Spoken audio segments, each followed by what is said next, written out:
नमस्कार, मैं हूं आपके साथ आस्था कौशिक और आप देख रहे हैं महाबेस। नवरात्र का पर्व चल रहा है और ऐसे में गरबा फेस्टिवल का भी माहौल देश में है और धर्म की रक्षा वाले सियासी फॉर्मूले भी सामने आने लगे हैं। पहले इंदौर में बीजेपी के एक नेता ने गरबा पंडालों में एंट्री से पहले गौमूत्र पिलाने का आइडिया सुझाया। अब समाजवादी पार्टी के पूर्व सांसद एसटी हसन ने मुस्लिम नौजवानों को बचकर रहने की सलाह दी।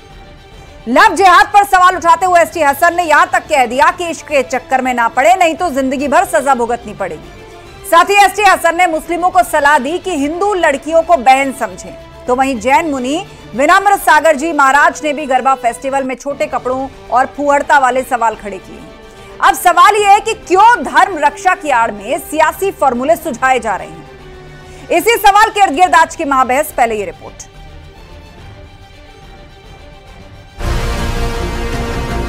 हिंदू लड़कियों को अपनी बहनों की तरह समझे। जिस तरीके की अश्लीलता गरबा के माध्यम से आज मच रही है, मुस्लिम युवकों को सलाह, हिंदू लड़की बहन की तरह। हिंदू लड़कियों को अपनी बहनों की तरह समझे, किसी लव या किसी इश्क वगैरह चक्कर में ना पड़े। गरबा पर मुनि वचन, उन लोगों से बचाएं तन मन।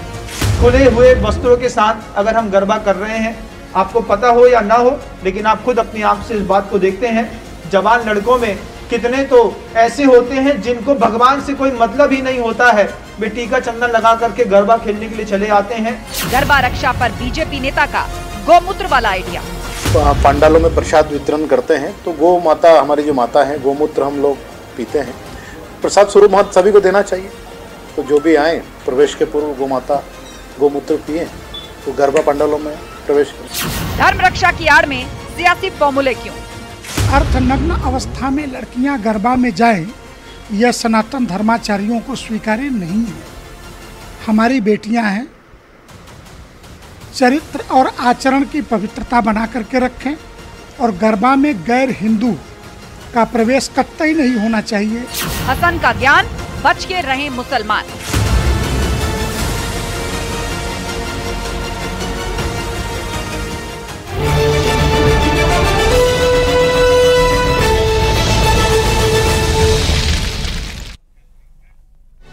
और वक्त महाबहस के सवालों का, जिन पर फोकस है आज की डिबेट। तो सवाल आपके सामने रख रहे हैं। पहला सवाल, गरबा पर मुनि वचन, किससे बचाएं तन मन। अब डांडिया गरबा खेला जाता है नवरात्र के इस पूरे 9 या 10 दिन के उत्सव में, तो उस पर अब जैन मुनि का कहना है कि बेटियां अपने चरित्र और अपने वस्त्र जो हैं वो संभाल कर चलें।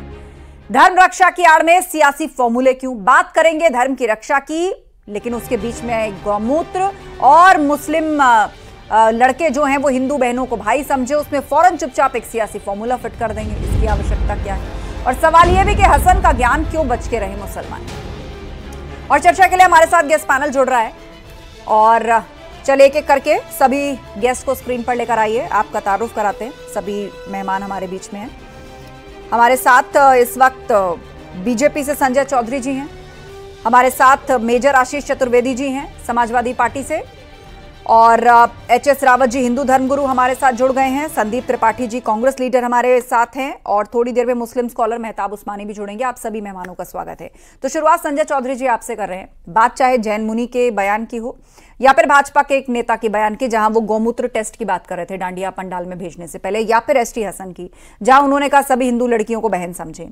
अब धार्मिक उत्सव है, उसमें बड़ी चालाकी से सियासी फॉर्मूले अपने वोट बैंक के हिसाब से फिट कर लिए जाते हैं और नाम होता है धर्म की रक्षा का। देखिए, धार्मिक आयोजन है, धार्मिक आयोजन व्यक्तिगत आधार पर किए जाते हैं, ये कोई सरकारी आयोजन है नहीं। तो धार्मिक आयोजन करने वाले लोग चाहे वो व्यक्तिगत आधार पर करें, कोई कमेटी बनाकर करें या लोगों को सामूहिक रूप से जोड़कर करें, उनका ये व्यक्तिगत आयोजन है। व्यक्तिगत आयोजन में आने के लिए उसकी प्रतिबद्धताएं होती हैं। अपने आयोजन में कौन किसको बुलाता है, कैसे बुलाता है, कब बुलाता है, क्यों बुलाता है, इसका मंतव्य आयोजकों के पास सुरक्षित रहता है। और मुझे लगता है कोई अपने आयोजन में किसको बुला रहा है, कैसे बुला रहा है, किस प्रतिबद्धता के बाद से बुला रहा है, ये व्यक्तिगत उस आयोजक का अपना मानना है। लेकिन मुझे लगता है कि धार्मिक आयोजन में पवित्रता के साथ जाना चाहिए। धार्मिक अगर अनुष्ठान है तो उसकी पवित्रता बनी रहनी चाहिए और ये एक बेहतर होगा कि हम किसी भी धार्मिक आयोजन में जाएं तो उस धार्मिक आयोजन की को बनाए रखें, ये अच्छा होगा। और अच्छी बात यह है कि इसके विरोध में आने की किसी की बात नहीं है। एसटी हसन जी ने भी इसके बारे में ठीक कहा है। वो ये कह रहे हैं कि मुसलमान नौजवानों को फंसाने की कोशिश होती है, इसीलिए बच के रहें और हिंदू लड़कियों को अपनी बहन समझें, ये उनका पूरा नहीं। देखिए, इस्लाम में तो नृत्य और संगीत की कोई जगह ही नहीं। जो इस्लाम को जानते हैं, बेहतर जानते हैं, पढ़े लिखे हैं इस्लाम को, और इस्लाम की जो बेसिक उनके जो थॉट वो नृत्य को स्वीकार ही नहीं करते। तो मुझे लगता है कि जो इसमें आने वाले मन अगर कर गया तो ये मानिए कि वो इस्लाम के सच्चे मानने वाले नहीं है। एसटी हसन ने पहली बार कोई अच्छी बात की है, मुझे लगता है कि उसका स्वागत। ठीक है। मेजर आशीष चतुर्वेदी जी, मेरा आपसे भी यही सवाल, अब धर्म रक्षा की बात होती है या कोई धार्मिक उत्सव चल रहा है, धार्मिक माहौल देश में चल रहा है, उसके बीच में सियासतदानों को अचानक क्या आइडिया आ जाता है कि अपने वोट बैंक के हिसाब से कोई फॉर्मूला फिट कर देते हैं। कोई कह रहा है गौमूत्र टेस्ट करा के भेजो, कोई कह रहा है कि भैया हिंदू लड़कियों को बहन समझो, मुसलमान नौजवानों को फंसाने की साजिश हो रही है। नहीं, ये बयान अभी जिस भी व्यक्ति ने दिया है, मैं समझता हूँ भारतीय जनता पार्टी में शायद ये दूसरी बार किसी ऐसे नेता ने बयान दिया है जो इस तरीके का बयान है। बहुत दुर्भाग्यपूर्ण है कि इस तरीके का बयान कोई दे रहा है, और थोड़ा हास्यास्पद भी है, क्योंकि पिछली बार जब एक बार जिन नेता ने बयान दिया था वो एक सभा को संबोधित कर रहे थे, वहां कुछ लोग गौमूत्र लेकर के पहुंच गए थे और बहुत से वहां मीडिया के साथी भी मौजूद थे, और उनके समक्ष उनसे कहा गया तो वो नेताजी जो है भाजपा वाले वो भागे जा रहे थे आगे आगे, और पब्लिक पीछे पीछे थी। तो सबने वो दृश्य देखा था कि बोलने को तो आपने बोल दिया, जब वो आपसे कहा गया कि आप इसका सेवन करके बताएं तो नेताजी आगे आगे भाग रहे थे। तो इस तरीके के बयान देने की कोई आवश्यकता ही नहीं होती। मुझे लगता है कि भारतीय जनता पार्टी को भी ख्याल रखना चाहिए कि जो ऐसे उनकी पार्टी की छवि खराब कर रहे हैं उनके खिलाफ वो लोग कार्रवाई करें। और एसटी हसन जहां तक के बारे में बयान है, मुझे लगता है वो इसलिए आ रहा है क्योंकि देश में जो आज जिस तरीके का माहौल बना हुआ है, एसटी हसन साहब ने ये एक बात सही कही कि भाई हाँ, आप लोग वहां जाएं तो वैसे तो जाने का कोई औचित्य नहीं है, लेकिन अगर जाते हैं तो आप लोग एक इस मंशा से जाएं जो उन्होंने बताया है। तो मैं समझता हूँ उन्होंने भी एक अच्छी हिदायत दी है। अच्छा, उन्होंने कहा है कि मुसलमान नौजवानों को फंसाने की साजिश चल रही है, तो इसीलिए तो उन्होंने कहा ना पूरी बात को ना कि उनको बहन समझना चाहिए। तो ये तो अच्छी बात कही ना। संजय त्रिपाठी जी। जी, संजय त्रिपाठी। हाँ, माफ कीजिए। देश में अब नवरात्रे चल रहे हैं, धार्मिक माहौल है, अब उसमें सियासत ने अपना रास्ता ढूंढ लिया। क्यों, क्या जरूरत है इसकी? जिसको श्रद्धा है, जिसको जिस तरह उत्सव मनाना है उसको मनाने दीजिए। अब उसमें सियासतदान कूद कूद के अपने आइडियाज क्यों लेकर आ रहे हैं? नहीं, नहीं, हम नहीं छेड़ रहे हैं। भारतीय जनता पार्टी के लोगों को, जैसे अभी हमारे भारतीय जनता पार्टी के साथी ने कहा कि धार्मिक आयोजन निजी होते हैं, लोग संस्था बनाकर करते हैं या निजी तौर पर करते हैं, लेकिन जब सरकारी इंटरफेयर होता है तो कहीं लड्डू पे जो है सियासी हाँ, हर पार्टी का कोई ना कोई नेता है जो अपना जाल बुनता दिखेगा आपको।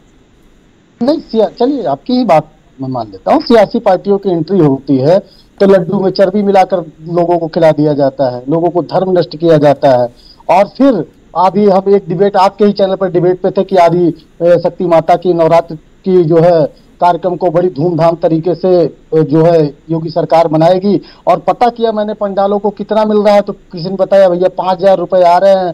5,000 रुपए तो एक आम आदमी व्यक्ति, हम लोग चंदा दे देते हैं, तो 5,000 दे के आप जो है उस पंडाल पर भी कब्जा कर लेना चाहते हैं। तो धार्मिक पंडाल है जो लोगों की आस्थाओं के अनुरूप जो है लोग जो क्षेत्र के होते हैं उनके अनुरूप वहां पर काम होते हैं, उसको भी आप कब्जा कर लेना चाहते हैं। तो जब भी इस तरीके के सरकारी नियंत्रण धर्मों पर करने की कोशिश होती है तो मुझे लगता है कि कोई गाय की गौमूत्र की बात करेगा। गौमूत्र का एक विधान है, सनातन में मैं मानता हूँ कि है, लेकिन उसका एक विधान है कि पंचगव्य बनाकर किस तरीके से पिया जाएगा, कौन सी गाय का पिया जाएगा। यानी कुल मिलाकर आप कह रहे हैं कि ये सब कुछ केवल सरकार की तरफ से हो रहा है और सरकार की वजह से हो रहा है, और किसी पार्टी का कोई नेता कोई इससे जुड़ा कोई बयान दे, वो ये कहे कि आपको फंसा दिया जाएगा, आप वहां जाएंगे तो इसीलिए उनको बहन माने, इससे देश में रुक जाएंगे केसेस। नहीं नहीं आस्था जी, हमने कहा कि भारतीय जनता पार्टी की सरकार कहीं ना कहीं इस तरीके की काम करती है और करती है, तो क्या फिर उसके आगे मैंने अभी एसटी हसन साहब का भी बयान सुना है। हाँ, एसटी हसन पे वो भले ही दूसरे पोल का है लेकिन वो अपने तरीके का है। नहीं, एसटी हसन जी ने जो ये कहा कि जो है मुस्लिम युवकों को फंसाया जा रहा है, उसके आंकड़े हैं, आप एनसीआरबी के आंकड़े देखेंगी। क्या लिखा है उसमें कि हिंदू लड़कियां मुसलमान लड़कों को फंसा रही हैं, ये क्या बात? नहीं, मैंने ये नहीं कहा। हाँ। मैंने ये नहीं कहा। नहीं, आप एनसीआरबी को क्यों कोट कर रहे हैं? नहीं, मैं इसलिए कोट कर रहा हूँ कि मैं घटनाओं का जिक्र भी कर रहा हूँ आगे ना, आप बता रहा हूँ। कन्हैया लाल की हत्या राजस्थान में हुई, एक युवक को जो कि 5वां आरोपी बनाया गया कि आपने जो है उसका पता बताने का काम किया था, उसको कोर्ट ने बरी कर दिया, लेकिन वो इतना दिन जेल में रहा, इतना दिन वो फंसा रहा धार्मिक उन्माद के नाम पर। किस लिए? क्योंकि वो मुस्लिम लड़का था ना, इसीलिए उसको आप बताइए। संजय जी जवाब दे रहे हैं इसका, ठीक है। उसके बाद कन्हैया लाल की हत्या किसके शासन में हुई थी, जरा बताएं त्रिपाठी जी। और अगर हत्या हुई थी, एफआईआर हुई होगी, एफआईआर की जांच हुई होगी, आप ही की सरकार थी, कांग्रेस पार्टी की सरकार थी जिसका आप स्पोक्समैन है। यही गलत बात करते हैं। और मध्य प्रदेश की बात करते हुए उत्तर प्रदेश को मत जोड़िए। ये जो घटना है जिसमें बयान आया है वो इंदौर का है। बेहतर होता पढ़कर आते, तैयारी के साथ आते और कन्हैया लाल की हत्या के ऊपर सारे तथ्यों को एक बार पढ़कर आते। आप फिर मध्य प्रदेश की बात करिएगा, आदिवासियों पर आपके कार्यकर्ता पेशाब करें और गलत बयानबाजी बात कर लेते हैं। चलिए बात कर लेते हैं साहब। आयोजन सरकारी आयोजन नहीं है, लेकिन हाँ पंचगव्य की बात ठीक है और पंचगव्य अगर पिलाया जाए तो इसमें कोई परेशानी की बात नहीं है। मुझको लगता है कि बेहतर जानकारी और पढ़ के आना सीखिए। नहीं, पंचगव्य को मैंने क्या कहा कि बिल्कुल पिलाया जाना चाहिए, उसका एक विधान है। आप क्या बात करते हैं?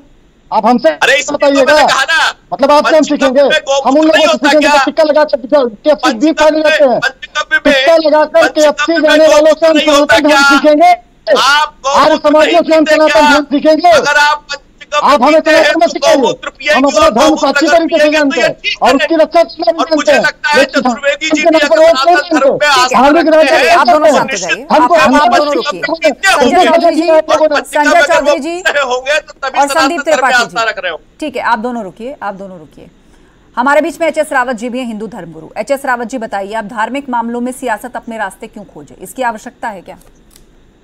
देखिए आस्था जी, धार्मिक मामलों का और सियासत का चोली दामन का साथ है और अनादिकाल से है, जब से सृष्टि की उत्पत्ति हुई है। क्योंकि पहले राजा महाराजा हमेशा हमारे जो राजगुरु होते थे उनसे पूछ करके ही कोई भी डिसीजन लिया करते थे समाज के बारे में। चाहे वो धृतराष्ट्र की बात करें तो विदुर जी से, चाहे हम बात करें चाणक्य की, चंद्रगुप्त मौर्य की बात करें, तो ऐसे अनादिकाल से ये होता रहा है। लेकिन जब उसका विकराल रूप हो जाता है तब दिक्कतें आती हैं। आज वोटों की राजनीति हो गई है, उसका विकृतिक रूप जो सामने वो आ रहा है। क्या आप धर्म का इस्तेमाल अपनी वोटों की राजनीति के लिए करते हैं? आपको ये लगता है कि अगर मुसलमान वोट बैंक हमारा खिसक जाएगा तो हिंदुओं के खिलाफ आप रावत जी, एक और बयान दिया गया है सपा नेता की ओर से कि मुस्लिम नौजवानों को फंसाने की साजिश चल रही है, हिंदू लड़कियों को अपनी बहन माने।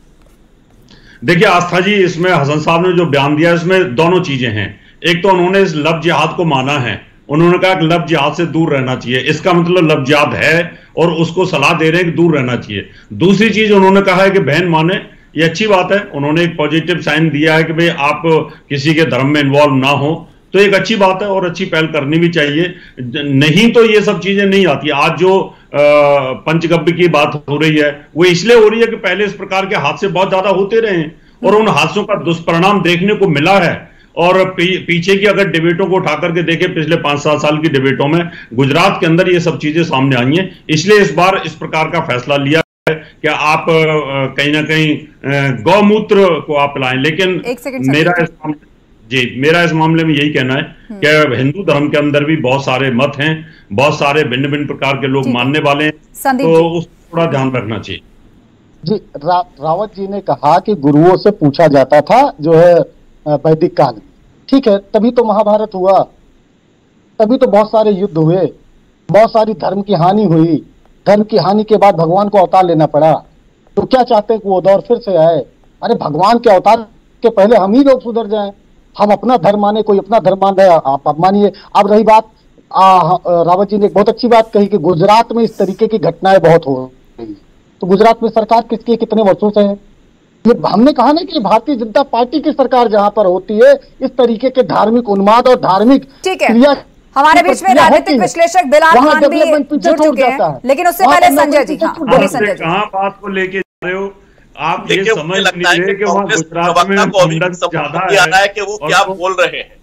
वो कह रहे हैं काल में जो अधर्म हो रहा है, गुरुओं से शिक्षा ली जाती थी, दीक्षा ली जाती थी या सलाह ली जाती थी, नेतृत्व के कारण हो रहा है। उस सब के कारण जो है वो युद्ध हुए, करनी चाहिए, विनाश हुआ है। जो भी अधर्म हो रहा है या जो भी युद्ध हो रहा है उसके कारक अगर ऋषि और मुनि है, जैसा कि हमारे अभी धर्मगुरु ने बताया, इन्होंने तो सारे धर्मगुरुओं पर चौधरी जी उन्होंने प्रहार कर दिया, ये राम पर भी प्रहार करते हैं, वशिष्ठ पर भी प्रहार करते हैं। आज कांग्रेस ने इस डिबेट पर आकर अपना मूल चरित्र दिखा दिया है। संदीप जी कुछ कह रहे हैं आपको, मैं बिलाल जी का रुख करूं।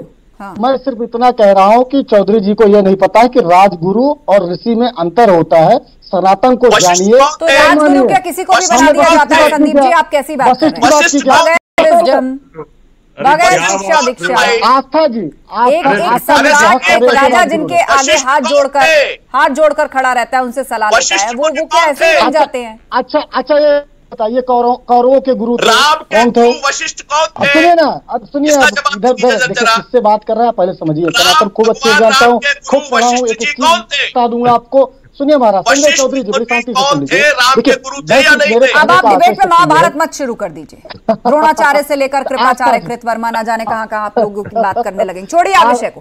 नहीं, हम सिर्फ ये कहेंगे कि आज मुद्दा है डेवलपमेंट का, बेरोजगारी का, महंगाई का। जिस तरीके से आपने जो मध्य प्रदेश में वादे किए थे, आप उनकी बात करिए।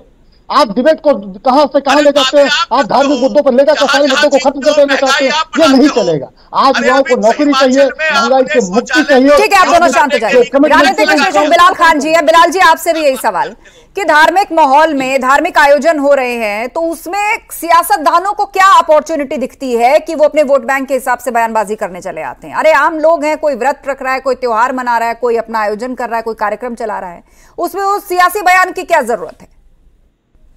देखिए, सियासी बयान देकर ये फायदा उठाना चाहते हैं। जिस तरीके से हरियाणा में 5 कल इलेक्शन है, उसके बाद महाराष्ट्र में होगा, लगातार यही कटेंगे बटेंगे 80-20 और जो लगातार शमशान कब्रिस्तान की बात करते हैं, उनसे अपेक्षा यही करी जा सकती है। त्योहारों को भी बांटने का काम करते हैं। जिस तरीके से दिवाली के अंदर हमारे हिंदू भाई हमें इन्वाइट करते हैं, हम जाते हैं, उनका मिठाइयाँ खाते हैं, और हम ईद पर उनको इन्वाइट करते हैं, हमारे सेवइयां खाते हैं, गले मिलते हैं मोहब्बत से। लेकिन जिस तरीके से गरबा के नाम पर एक है कि भाई ये ऐसे जाते हैं, नाम बदल कर फलाना, उस पर कानूनी कार्रवाई होनी चाहिए। ऐसे केसेस हुए भी हैं बिलाल जी, देखिए कोई हवा में बात नहीं कर रहा है, ऐसे केसेस हुए भी हैं, लोग पकड़े गए हैं गरबा एंजॉय करने के लिए। पर देखिए, जब गरबा या डांडिया खेला जाता है तो वहां पर भी उसका जो मूल भाव है वो अध्यात्म से ही प्रेरित है, वो देवी के लिए ही भजनों पर किया जाता है। लेकिन आज के माहौल चीजें देखिए अपने हिसाब से लोग अडॉप्ट करते हैं, तो ऐसे में डांडिया जब इतना व्यापक हो चुका है तो उसको खेलने के लिए हर वर्ग के लोग पहुंचते हैं, और वहीं से उसमें सियासत शुरू हो जाती है। देखिए, हम तो कह रहे हैं फुल उस पर एक लिख दीजिए और एक प्रसारण कर दीजिए कि वहाँ गरबा में मुसलमानों का आना बैंड है। पूरे प्रॉपर तरीके से अच्छा लिखा, उसको फॉलो करेंगे, कोई नहीं मरा जा रहा, ना किसी का सांस अटक रहा है। उनका ये आरोप है कि तिलक लगाकर बहुत सारे फर्जी लोग पहुंच जाते हैं। लेकिन बीच में चले कोई तकनीकी दिक्कत है लगता है। हाँ बिलाल जी, आपकी ऑडियो चली गई है और ये आप ही की तरफ से, इसको एक बार ठीक कर लीजिए। मेरी आवाज आ रही है? हाँ जी बोलिए। हाँ, मेरा सवाल रावत जी से है। रावत जी, आप बड़े तो इन्होंने नियम लागू किया है गौमूत्र वाला, क्या आप पियेंगे गौमूत्र? नहीं, नियम नहीं लागू करने से पहले एक बयान आया है जिस पर बहस चल रही है, इसका किसी ने समर्थन नहीं किया। नहीं, उस पर उन्होंने जो कमेटी है उसमें रखा है, उस चीज को पॉइंट आउट किया है कि इसको हम गौमूत्र पिला के एंट्री करेंगे उसको।